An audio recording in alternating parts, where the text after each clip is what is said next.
Olá, seja bem-vinda. Nesse vídeo a gente vai falar sobre como desenvolver mecanismos e ferramentas para que a mente trabalhe a nosso favor, né? Nós somos máquinas, às vezes máquinas de trabalhar, máquinas excepcionais de trabalho, mas às vezes nós não temos a inteligência emocional de usar a inteligência para ter uma identidade, uma identidade psíquica e social, que nós vemos o psiquismo de massa. O psiquismo de massa, como dizia Freud, é aquele em que as pessoas fazem as mais loucuras, as mais loucas coisas, atitudes bizarras, quando estão com muitas pessoas junto, né? Que talvez não faria quando estivesse sozinha.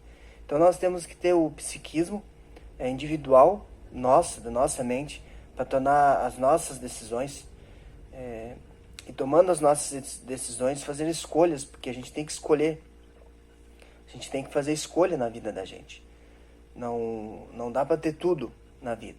Nós temos que fazer escolhas, e as escolhas vai mostrar o nosso nível de sabedoria sobre o mundo, né?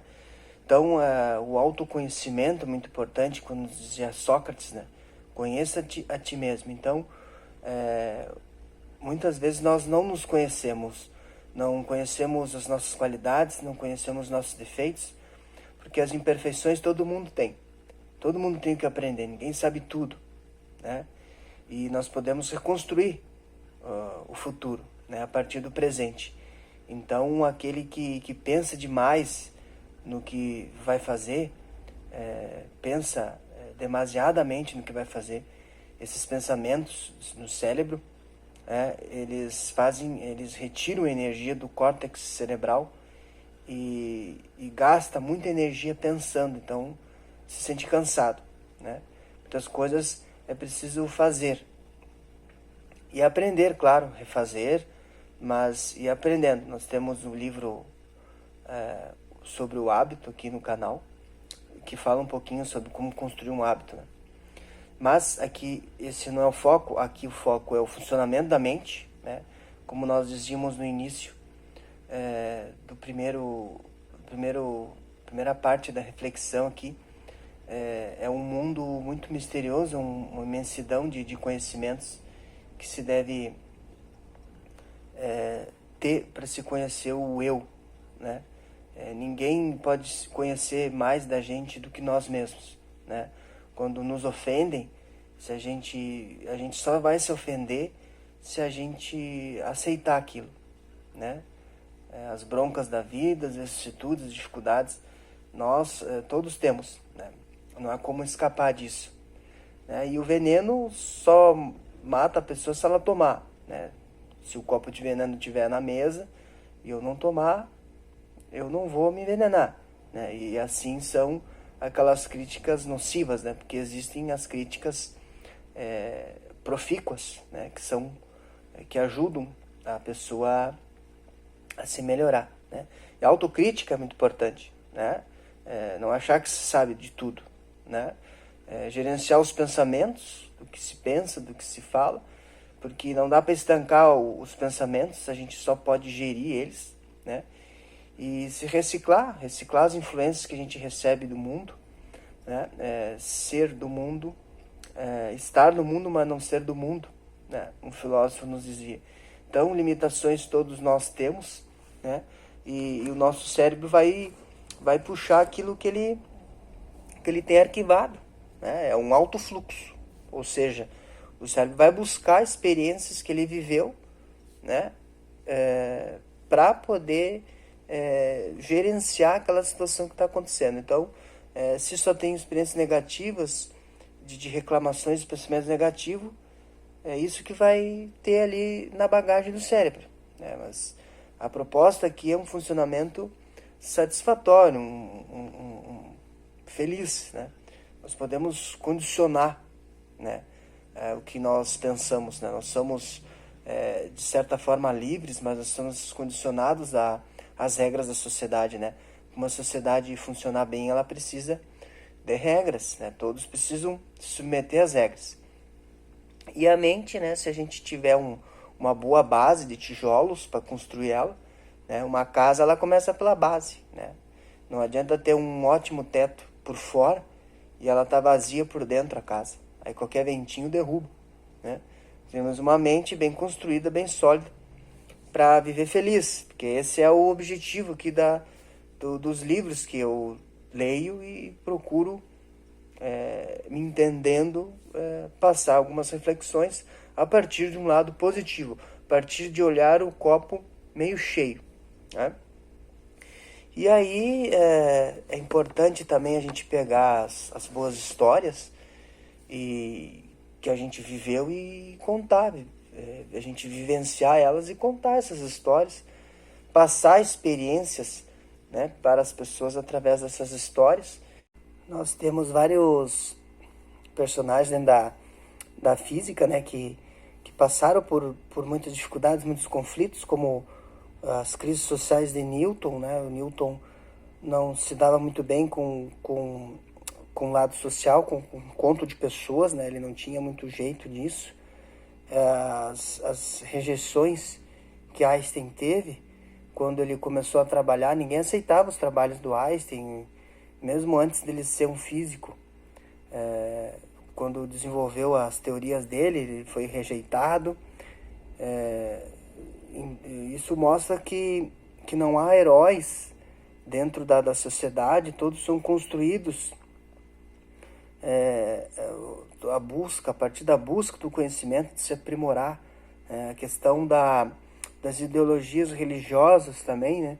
Muitas doenças mentais podem surgir através disso, a intolerância, a ausência de generosidade, de humanismo, né? Deve-se ter muito cuidado com certas crenças que bitolam e limitam a mente a pensar só daquela forma e indo de encontro a uma posição mais racional das coisas, como excluir uma pessoa que não tem dinheiro, por exemplo. Isso não tem nenhuma lógica dentro disso, né? E às vezes nossas crenças, nossas pré-ideias, preconceitos podem influenciar no funcionamento da nossa mente, influenciar nas pessoas ao nosso redor, né? Então nós vamos evoluindo à medida que nós vamos evoluindo, nós vamos melhorando nosso comportamento, nós não queimamos as mulheres, né? Diziam que eram bruxas e queimavam a praça pública, né? Porque eram mulheres. Hoje não se faz mais isso, né? Tem a questão moral também, que é difícil de superar, mas vai superar com o tempo. As pessoas aprendem bastante pelos exemplos, né? A nossa memória aprisiona bastante uma história quando é contada, e pro lado sentimental é bem aprisionado esses conhecimentos, né? E sempre lembrando que há um lado de narrativas históricas, de mitos, e tem a ciência, né? São dois ramos diferentes. E quando se conta uma história, a gente pode contar ela de várias formas, né? Desde mitos, como Jesus contava nas parábolas, né? Da época que ele vivia, ele contava do contexto da época dele. Hoje, nós vamos contar de acordo com a nossa época. Então, nós temos celular hoje que pode nos auxiliar muito nas pesquisas e estudos, mas pode nos afastar muito, né? Há pessoas que só ficam no celular e gasta energia naquilo e não se lidera a si mesmo. A ideia liderar a si mesmo é controlar o funcionamento da mente, né?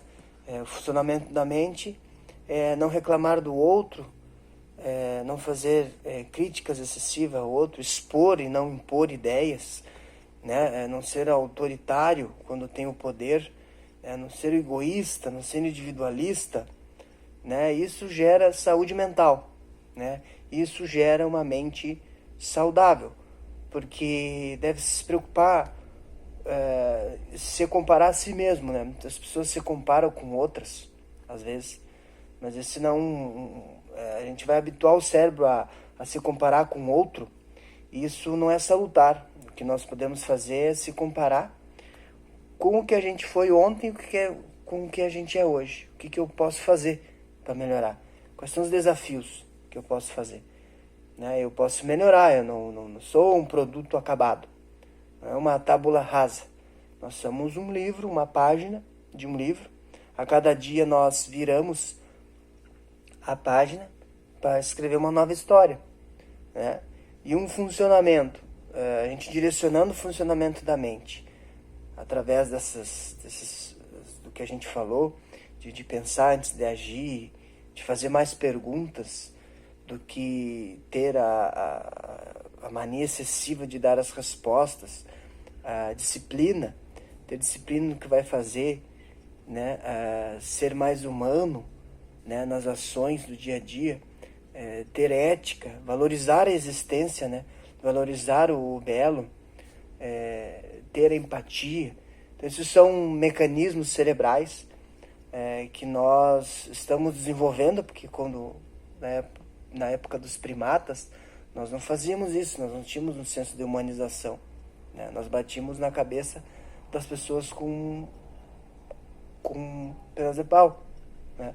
Hoje isso não é aceitável, porque nosso senso de humanismo também se desenvolveu, né? Por causa do nosso desenvolvimento cerebral, porque nós temos uma característica diferente das outras espécies, né, de seres vivos na Terra. Nós podemos raciocinar, e tem a questão da moral, e nós podemos pensar no ato que a gente faz, né? Então, tudo isso gera aprimoramento, desenvolvimento e evolução, né? Então, nós vamos evoluindo no tempo. Além da evolução das espécies, nós vamos... não é o mais forte que sobrevive, diz Darwin, né? No livro A Evolução das Espécies. A origem das espécies, né? Que trata da evolução das espécies. Não é o mais forte que sobrevive, sim aquele que melhor se adapta ao meio no qual está inserido. Então não são os mais fortes que vão sobreviver, força física, força bruta, né? São aqueles que melhor se adaptam ao mundo que a gente vive, com gerenciamento de conhecimentos, saber filtrar o que é histórias, não levar ao pé da letra, saber o que é ciência, saber que a vacina é importante, né? Saber que a ciência desvendou sobre o universo, que a Terra não é plana, né? É redonda. Então, todos esses conhecimentos ajudam nós a descobrir um novo mundo. Então, se você chegou até aqui, muito obrigado. Um abraço, até o próximo livro.